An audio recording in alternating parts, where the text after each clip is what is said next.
Hello and welcome to Talking Trash and Recycling. My name is Neil Ryan. I'm the founder and executive director of Keep Massachusetts Beautiful.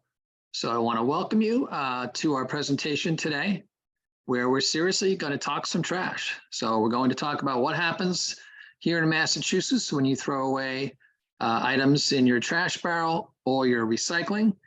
We're going to talk about first at a global level, specifically on the issue of plastic waste.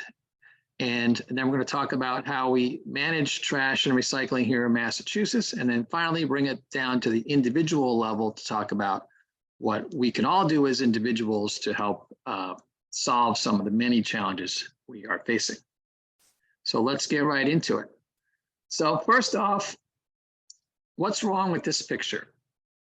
This really epitomizes the challenge we have with consumer packaging and waste. So here we have a product, the banana, that comes with its own packaging, the banana peel. However, for reasons unknown to many, we, in this case, are packaging it in styrofoam and cellophane wrap and just creating more unnecessary waste. And as a result of packaging like this and many other products, we're really drowning in plastic around the world. You see it every time you go to the supermarket, where just virtually everything we buy is packaged in plastic. And this over-reliance on plastic packaging, unfortunately, is causing scenes like this. So fortunately here in Massachusetts, our beaches don't look like this. But in many parts of the developing world where they lack the infrastructure to manage trash and recycling, you see scenes like this.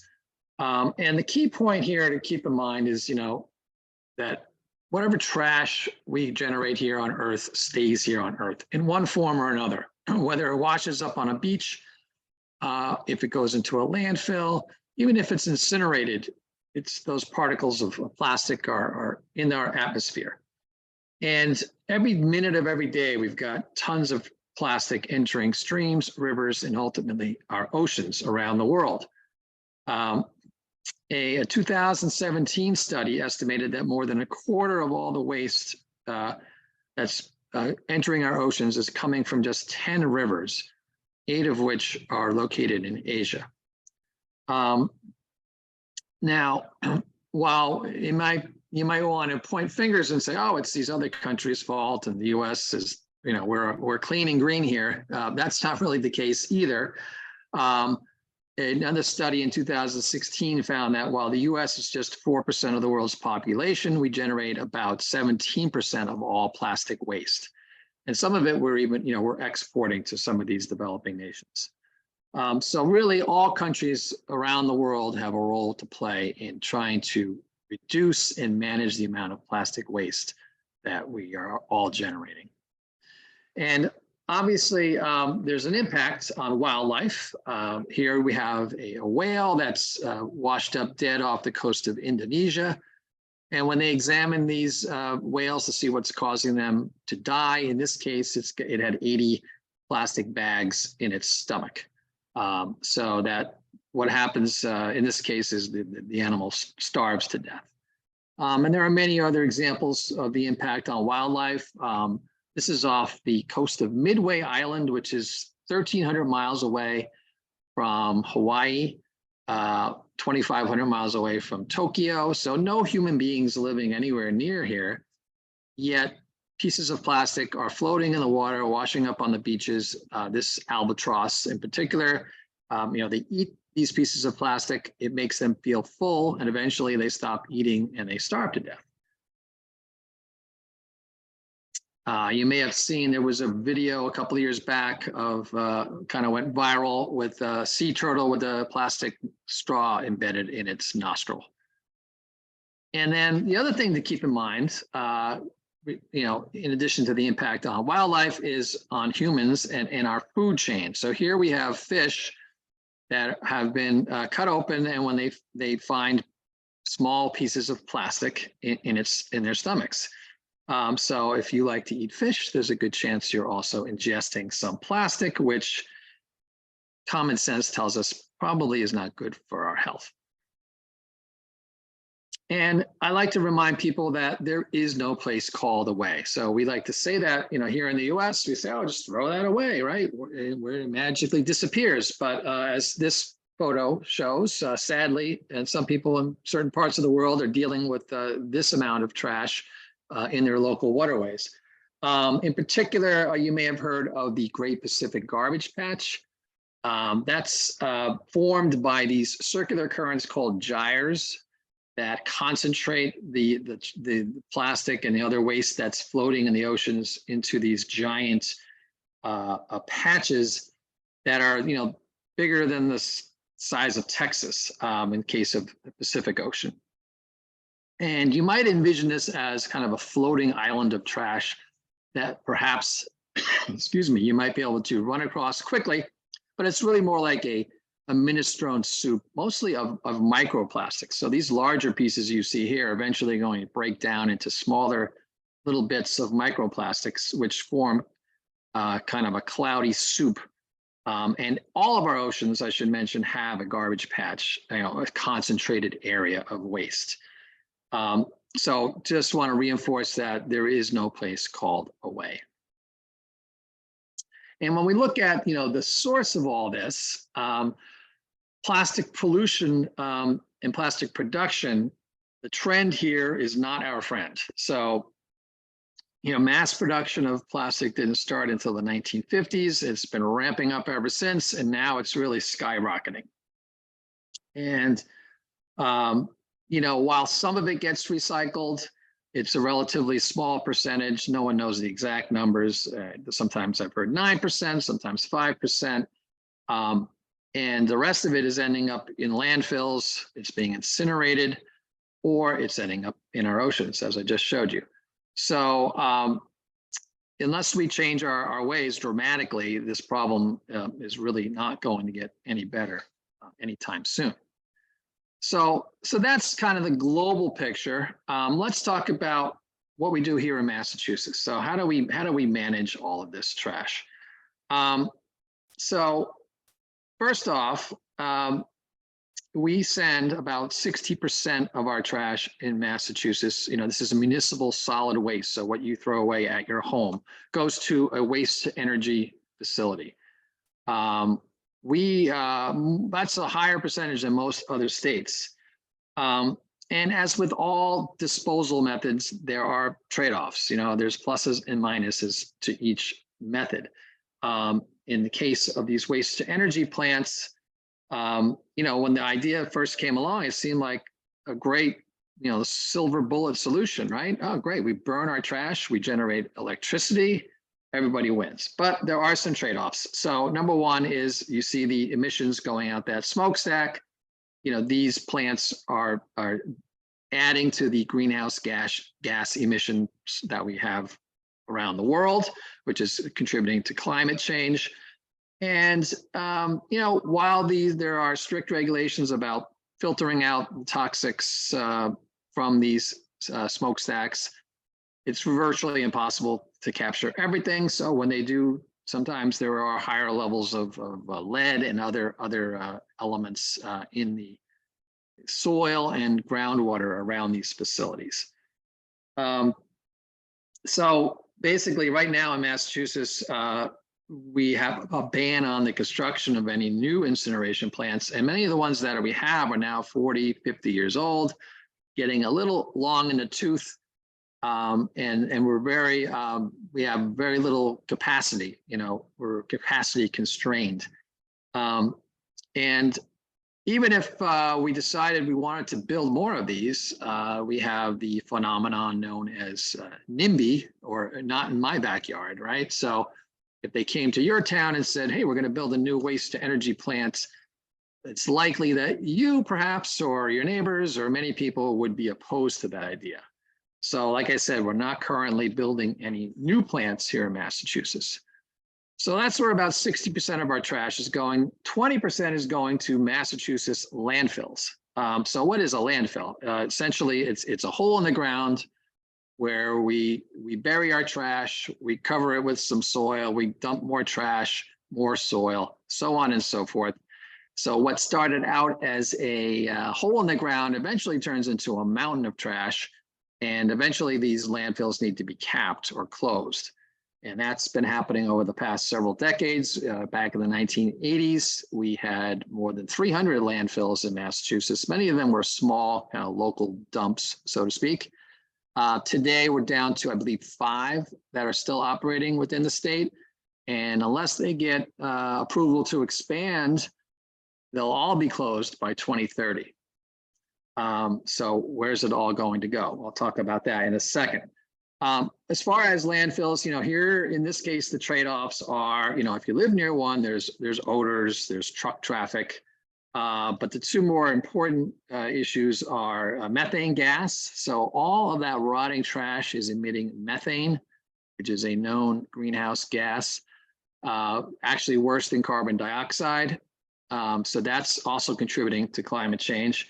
And then the other problem is leachate. So you've got all kinds of toxic chemicals and materials that are dumped in a landfill. And they, in some cases, have leached into the groundwater around these landfills and contaminated the groundwater. So those are 2 of the biggest problems we have with landfills. And here again, if suddenly there was a desire, someone wanted to build a new landfill here in Massachusetts, again, most people would say, not in my backyard. So as a result, about 20%, this shows you, where our current landfills are. The green dots are solid waste landfills. The gray dots are ash landfills. So I should mention that after you burn the waste, it's not as if it just disappears. You are still left with ash, which has to go to a specific ash landfill. And then the red dots show you where the incinerators are located. I should point out that many of these facilities are located in what are called environmental justice communities, lower income places where maybe people don't have the political clout to fight the location of these facilities in their communities. Before I get to this slide, I just want to mention that 20% of our waste is currently being shipped out of state. So we put it on trucks, on railroad cars. It goes as far as Ohio, South Carolina. And that's, as you might imagine, quite expensive. So we are all paying for this one way or another, either through your property taxes, if you pay a separate trash fee where you live. If you're a renter, your landlord is factoring these costs into the rent that they charge you.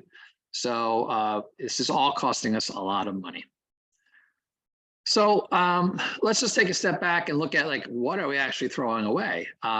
Mass DEP did this study to characterize, what was going to the incinerators here in Massachusetts. And then really the key thing that pops out is that roughly 20% is food waste or organic waste. So that, in addition to taking up a big piece of the pie, is also kind of the heaviest material. And a lot of towns, you're charged based on tonnage. So if we can eliminate this food waste from going to the landfills or the incinerators, we would save some money and also a lot of capacity within the system, so we can keep those landfills that we do have going for longer. So one thing we can all do is try to compost our food waste. Many towns and cities in Massachusetts now have, I should say many, some have curbside compost pickup. City of Cambridge notably has, I think, over 20,000 households, and then they provide that service. They don't charge an extra fee for that. Other communities, you can sign up with companies like Black Earth Compost for a fee, and they will remove, collect your food waste, and also you get some compost back for your gardens and your yard in return. So I encourage people to go to the Mass DEP website, and you can learn all about how to compost. All right, so we've talked quickly about some of the least preferred ways of dealing with waste. So landfills, waste to energy, composting. Now we're going to talk about the traditional 3 R's: reduce, reuse, recycling. And we'll start, excuse me, with recycling. You know, that is really, I just want to, note that we don't have any illusions that we're going to recycle our way out of this problem. But that said, recycling is an important piece of the puzzle. There's been a lot in the media about problems, particularly with plastic recycling. And while there are problems with plastic recycling, it's my personal view that we shouldn't throw the baby out with the bathwater. There's still a lot of good recycling that takes place, particularly with cardboard, aluminum, and even plastic. So we'll get into the details of this right now. So first off, what does it mean to recycle? And the definition is to convert waste into reusable material. And you may have heard of this, circular economy. So this image here kind of takes you through it. So if you, the consumer, have a plastic water bottle, you put it in your recycling bin, where it is then collected and taken to a material recycling facility.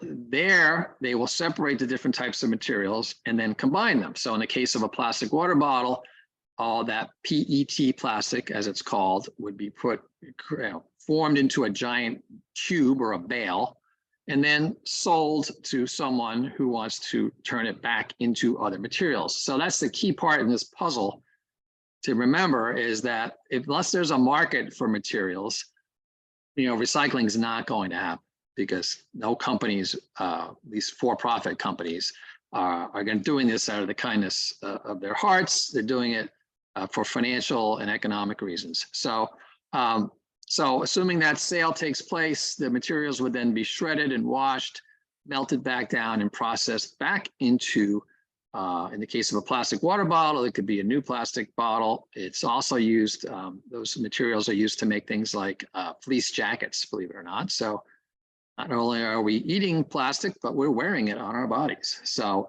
just in case you were not aware of that.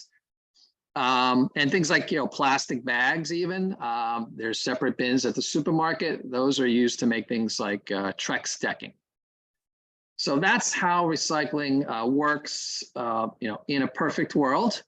But as we all know, we don't live in a perfect world. I think the last few years in particular have demonstrated that. And, we have a lot of problems with recycling here in Massachusetts, and even more so in some other places. One problem we have is what I guess I would call recycling resistance. People who either haven't been educated or don't see the importance of it, or maybe they've seen reports in the media that say, oh, it's all going to the landfill, so why bother? And you see that everywhere you go. If you go to a public venue, you might see a recycling bin right next to a trash bin, clearly labeled as to which is which and what goes in each bin. Yet when you look in the trash, you'll see all kinds of plastic bottles right on top. Vice versa, you look in the recycling, you see food waste, you see things that are pretty obviously not recyclable. So that's one problem we have. So A, getting people to recycle in the first place, and then B, getting them to recycle right. So that's maybe even a bigger challenge. So as this image shows, recycling it's a dirty, complicated business. And it's part of the problem we have is with our single stream or mixed recycling system. So when recycling first started here in Massachusetts, if you lived in a home where you were provided with the recycling bins for each type of material. So it was up to you, the consumer, to put your aluminum in one bin, your glass, your plastic, your paper in different bins. You did the sorting, and that worked pretty well. But then the recycling companies at that time were making good money off these materials. So they said they wanted to increase volume. So they rolled out single stream recycling. So they said, here's one large bin, roll away cart for you, the consumer. you can put all your recycling into one bin. You no longer need to sort it. We'll sort it on the back end. So that seemed like a great idea at the time, but what it led to was a really big increase in contamination. So contamination occurs when non-recyclables are mixed with recyclables. And it can also occur when the same recyclables of different types of recyclables are mixed together. So if you've got theoretically shredded paper is recyclable, but if it's mixed in with all your other materials, it's going to stick to everything and it's going to contaminate those things. Another example is plastic bags I mentioned. Those are recyclable, but not in your single stream system. And I'll show you more about that in a minute as to why that's a problem. So we've got this big problem with contamination where, you know, in a typical community in Massachusetts, if they did an audit of what's going in the recycling bins, they might find a contamination rate of 20% or even higher in some cases, where 20% of that material should not be in the recycling bin, and the companies have to, you know, sort that out, and that costs money, time, labor, and so forth. So to try to deal with this, the Mass Department of Environmental Protection, Mass DEP, rolled out the Recycle Smart program several years ago, and that's really been a big success. So the idea was they got all the recycling companies together and said, look, we need to have consistent answers to people's questions and consistent policies, you know, what's recyclable and what's not. If it's different from one community to the next, people are just going to be confused, and that's going to lead to more contamination, or it may cause people to just give up on recycling altogether. So they created this website, recyclesmartma.org, which I encourage you to check out. And really the philosophy here is, you know, when in doubt, find out or throw it out, because you're actually better off putting something that's recyclable in the trash than putting trash in the recycling. And we also, you know, urge people not to be what's known as a wish cycler. So sometimes you have an item, geez, I've got this old plastic calculator. I don't know if you can see it on my screen, probably not. It doesn't work anymore. It's made of plastic. It must be recyclable, right? So I'm going to put it in my bin and hope for the best. But that's really not the approach. So if you go to this website, you can get answers to all of your recycling questions. So before we get into some of the nitty gritty, I'll just give you some of the high level things that you should be recycling. So number one, I think most people are aware, you know, metal, food and beverage cans, aluminum can be recycled easily. Just empty them out, give them a quick rinse, empty them out, good to go. When it comes to plastic, you know, that's the message from Mass DEP is don't worry about the numbers, you know, 1 through 7. Those are called resin codes. Just if it's plastic and it's in the shape of a bottle, jar, jug, or tub, you can put it in your recycling bin. And if you have the cap, attach the cap because that can be recycled. If the caps are separate, they will not be recycled because they're too small for the machines that sort these materials. Now, I should caution, not all plastic is going to be recycled. Fully admit that. Number 1 and number 2 plastics are the most valuable. Some of the other ones are harder to recycle. Sometimes they can be, sometimes they can't. But again, as I said earlier, let's not throw the baby out with the bathwater. Let's try to do the best we can under the current system. One note is black plastic is not recyclable. I'll talk about that in a few minutes. Glass, you can recycle. Again, you can attach the lids. If you've got a pickle jar or something like that, they use magnets to pull out the metal from the glass to separate them, so that you can recycle. And then paper and cardboard, I think most people are aware. Newspapers, magazines, junk mail could all go in your recycling bin. Couple of notable exceptions are shredded paper. So that can go, if you have a local shredding facility, you can typically bring it back there. Otherwise, it should go in the trash. The other big one is coated cartons. So if you've got a milk carton, anything with that waxy coating, other than people who live near the Springfield, Massachusetts waste facility, it should go in the trash. Okay. All right. Now the bottom row here is some of the top offenders in terms of contamination. So these are things you should not be putting in your recycling bin. Number one, if there's one message we want people to get, do not put plastic bags in your bin, nor should you put all your recyclables in a plastic bag and put that in the bin. That's just going to go straight into the trash. And the reason for this is, I think this next picture really sums it up pretty well. All that plastic stretchable material gets in the gears that run the conveyor belts, and they've got to shut the plant down. Someone's got to climb in there and do this dirty and dangerous work of trying to untangle that mess. So, like I said earlier, however, you can recycle these bags. We do this in my house where we just have a bin under the sink, and it's not just, your shopping bags, it's the bag that a loaf of bread comes in, anything, English muffins, whatever it might be, the produce bags, anything that's stretchy and made of plastic film can go in that, in your under the sink bin, and then you can bring it to the supermarket whenever you're ready. Also on the debate of, geez, paper versus plastic, which is better or worse for the environment, that could be, we could have discussed that alone for an hour probably. The best answer is neither. So, try to remember, keep those bags in your car. Remember to bring them into the store with you. And really pretty simple solution to this challenge of too much plastic waste or too much paper waste.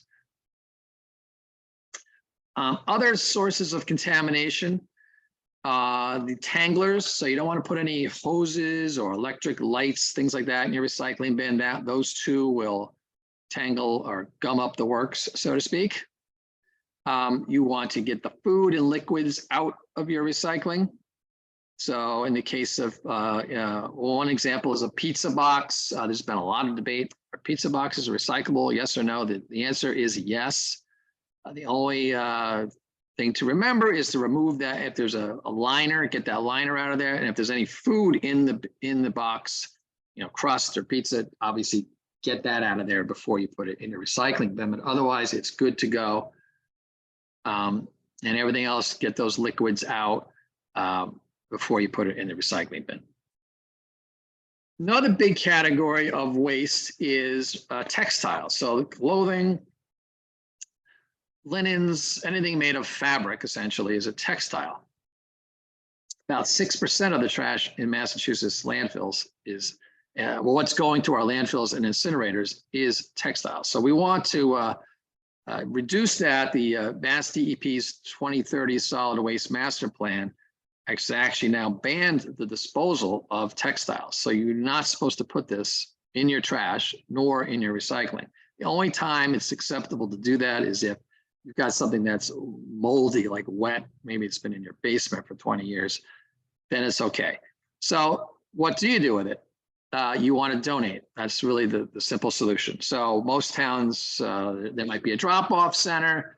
You can schedule home pickup. We'll soon be adding a link on our website to a home pickup program from CMRK, and they will come to your house and take it away. And those materials, you don't have to worry about whether the condition, if it's stained or torn, if it's not saleable or reusable, it will be turned into things like rags or insulation. So number one, key point here is just to not put this stuff in your trash or recycle. Here's just a few other kind of next level recycling tips. I mentioned black plastic earlier. When that black plastic goes on a black conveyor belt at these plants, the machines are unable to pick up the codes and it ends up in the trash. This to me is an easily solvable problem. I mean, I don't understand why the industry just can't choose a different color. It could be all clear like the lid is. That would be a simple solution. Or better yet, we have, restaurants and so forth, could you have reusable containers or compostable containers? So anyway, if you have black plastic, don't put that in your recycling bin. Sadly, that needs to go in the trash. Small plastic containers. So I believe it's 2 inches or less. So that includes the empty nip bottles that we find along our roadsides. The hand sanitizer bottles should be going in the trash, not your recycling bin.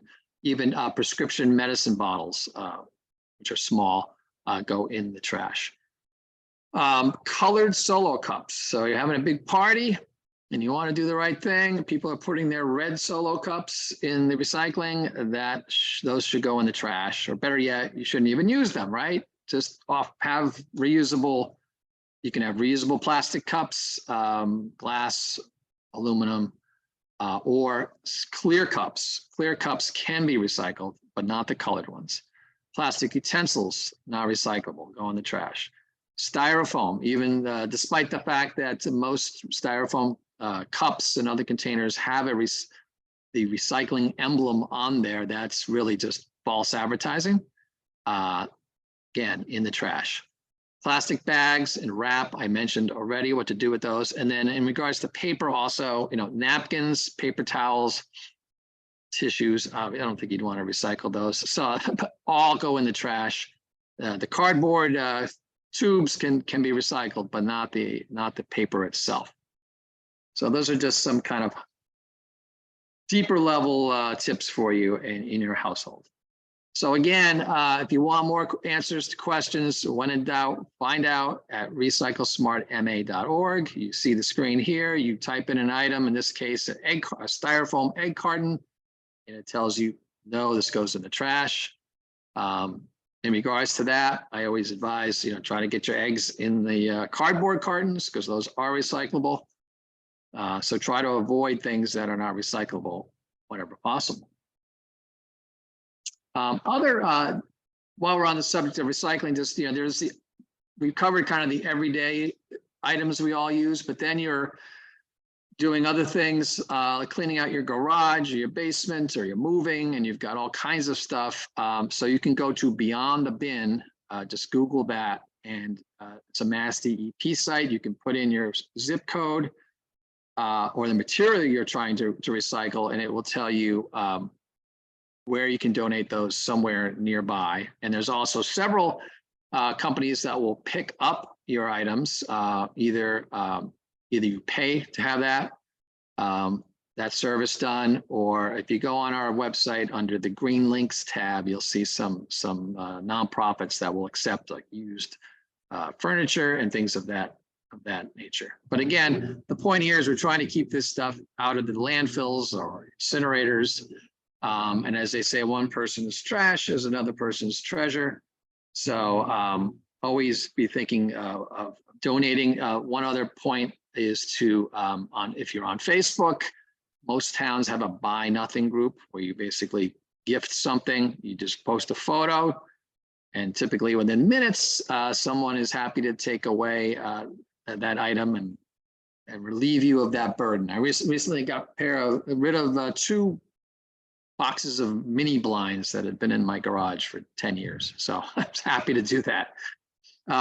So you can also sell things on Facebook Marketplace and earn some income. All right, quick word about household hazardous waste. So these are things you don't want to put in your trash nor your recycling. Includes things like aerosol cans, arts and crafts supplies, fluorescent light bulbs, gasoline, motor oil, oil-based paints. So big message here is just be on the lookout for every community has either annual, sometimes biannual household hazardous waste collection day, where you can bring this stuff and it'll be disposed of properly. Couple of points I want to make on here are batteries. So your basic alkaline batteries, everyday batteries, those can go in the trash. No need to separate those out specially. Rechargeable batteries and lithium batteries need to be recycled. And then another big kind of not well-known fact is that these fluorescent lights, compact fluorescent lights, you see it on the left side of this image, those contain mercury, and you do not want to put those in your trash. you can bring them back to a local hardware store or a Home Depot and places like that. All right. Summing up on Recycle Smart, this is, you can go to their website, but follow them on social media because they do post a lot of great content on a regular basis that will help further your recycling education, and you can impress your friends and family with all your recycling knowledge. Okay, so we're going to move on to the other R's. So we talked about reduce, reuse, recycle. Let's talk about those first two a little bit. They kind of get short shrift often in these discussions. So one point to make is just we want to encourage people to reuse as much as possible. So some towns have swap shops, so to speak, drop-off centers where you can get rid of an item and someone else can take it. Or you can get creative, as in this photo here, where this item was turned into a nice little coffee table. So always kind of have that reuse thought in your mind. And then this typical 3 R's of reduce, reuse, recycle is now starting to get expanded. In this case, we've got 5. So we've got refuse, reduce, reuse, repurpose, and recycle. So when it comes to reducing, just the average American generates, I believe it's around 7 pounds of trash a day. It varies from state to state, but the point here is that try to just reduce what you create in the first place. So how can you do that? You use reusable, refillable water bottles and coffee mugs, reusable utensils and straws. You can keep a little to-go bag in your car. So even if you're out and you have to buy food on the run, so to speak, you don't need to use a plastic straw or plastic utensils. You keep that stuff with you at all times. If you're packing lunch for yourself or for your kids, reusable bags, storage containers versus using, 5 Ziploc bags a day and all kinds of aluminum foil and things like that. Reusable shopping bags, we talked about that. That's an easy one. And in your workplace, if you've got a cafeteria, encourage your employers to say, hey, how can we, be more eco-friendly here and have, get rid of all this plastic waste that we're generating. On that previous slide, there was the refuse. So that the point here is just, try to not use single-use plastic whenever you can. Let businesses know. It could be a local mom and pop shop or a national chain, but like I mentioned earlier with the black plastic, you're getting takeout containers. I'm sure that many restaurant owners may not even be aware that these containers are not recyclable. So you can politely let them know, like, hey, have you thought about going to a clear plastic, or better yet, something compostable, or allowing me to bring my own container and you fill it up and I take it home. So those are some ways you can refuse plastic. All right. The other one was if you're ordering a drink, you can simply say, I don't need a straw. A lot of places automatically give you a straw. And these things will also save the businesses money. They're not having to buy as many straws. So it's good for them as well. All right. So a lot of this, what we're talking about really is leading to this concept of a zero waste Massachusetts. So we obviously have a long way to go towards achieving this goal, but I mentioned the Mass DEP Solid Waste Master Plan. They are setting aggressive goals, making changes like the banning of textiles. They've also banned the disposal of mattresses in Massachusetts now. They need to be recycled. So we're making some progress, but we have a long way to go. If you're interested, I encourage you to, from a legislative perspective, what kind of laws can we pass?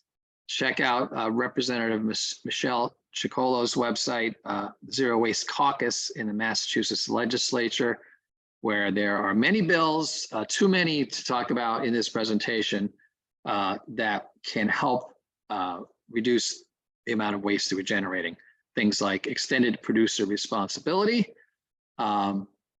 Check out our YouTube channel. We have a great presentation on that. And things like updating our bottle bill to cover more items that are currently not covered by the deposit. Okay, so we're in the last section of this talk here today. So we're going to talk about another type of trash, which is litter. So here at Keep Massachusetts Beautiful, it's one of our primary focuses is on cleaning up what's already out there, as well as working to prevent more litter from happening in the future. So what is litter? So essentially, it's anything that's not disposed of properly. In some cases, it's happens unintentionally, where someone's on the beach and a napkin blows away or whatever. A lot of stuff is coming out of the back of trucks across Massachusetts, whether it's someone who in a pickup truck or larger tractor trailers with plastic wrapping that blows off as they're going down the highway. But in most cases, littering happens with notable intent. In fact, Keep America Beautiful did a study in 2009 where they actually observed people in public places, and they found that 85% of the time littering was done with notable intent, meaning the person knew they were littering but just didn't care.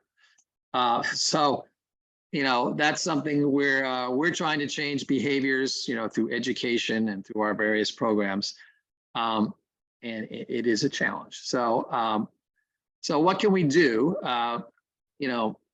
About what's currently out there. So what we focus on right now is getting people to take action and get out there and clean up what's already in their communities. So through the Great Massachusetts Cleanup, we encourage every town and city in Massachusetts to organize at least one annual townwide, citywide cleanup, where you're looking to get hundreds of volunteers out there to clean up what's on our roadsides and our parks. And as I should mention, when we talked about ocean plastic, much of what ends up in our oceans starts out here on land. So eventually it makes its way into a local stream or river and then into our oceans. So if you go to this website, we've got all kinds of resources on how to organize a cleanup and really make it a big success. And we also have a program where companies can sign up through our website to do a community service program. This is a group in Mansfield from Samsonite World Headquarters. They come out, they clean up Route 140 in Mansfield. It's a good team building exercise for them, and it provides a great service to the town of Mansfield. So you can check out our website for corporate community service and learn more about that if you want to do something with your coworkers or your employer. And then for the individual who wants to take action, we have the Mass Litter Cleanup Crew. So this came about as a result of the pandemic, when in April 2020, we had all these cleanups planned, and that's when everything shut down and we had to cancel all those cleanups. So we shifted to this program, or launched this program, which is really just targeted towards the individual who wants to kind of incorporate litter cleanup into their routine, your own street, your own neighborhood, while you're out walking your dog, taking a walk for exercise or whatever it may be. You sign up through this website, you take the pledge to, what area are you going to keep litter free? And we will ship you a kit that includes a trash grabber tool, a pair of gloves, a reusable bag for litter in your car, and a very stylish t-shirt that you can wear all around town. So I encourage you to do that. We've shipped about 1,200 of these kits around the state, and all those people are doing great work to keep their local areas litter-free year-round. My dog here, Pogo, is my companion who helps me as I go out and clean up in my town. So again, it's not a heavy lift. It's not like, oh, I'm going to fill 3 huge trash bags. I'm just going to get the fresh litter that may have accumulated since the last time I did it. All right, so just a few final words about Keep Massachusetts Beautiful. Our vision is, basically that everyone deserves to live in a clean, green, litter-free community, no matter where you are in Massachusetts. This picture kind of epitomizes that idea. You've got clean air, clean water, a litter-free beach, I've examined the photo very carefully to ensure that. So this is what we're striving for. And our mission statement is pretty self-evident, but the key words here are taking action. So it's getting people involved, bringing people in the community together, which kind of fosters community pride and connections. Some of our chapters, I'll note, Keep Framingham Beautiful. They've got over 2,000 people in their Facebook group. A lot of great friendships have been formed, and these people go out and keep their community clean and green, and they do it, they have fun doing it. So you can do the same thing in your community. Our key areas of focus are litter prevention and cleanup, as you might imagine, waste reduction and recycling.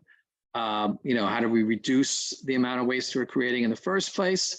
Some of our chapters also focus on beautification and community greening. So it could be beautification projects, adopt a spot programs, landscaping, public spaces.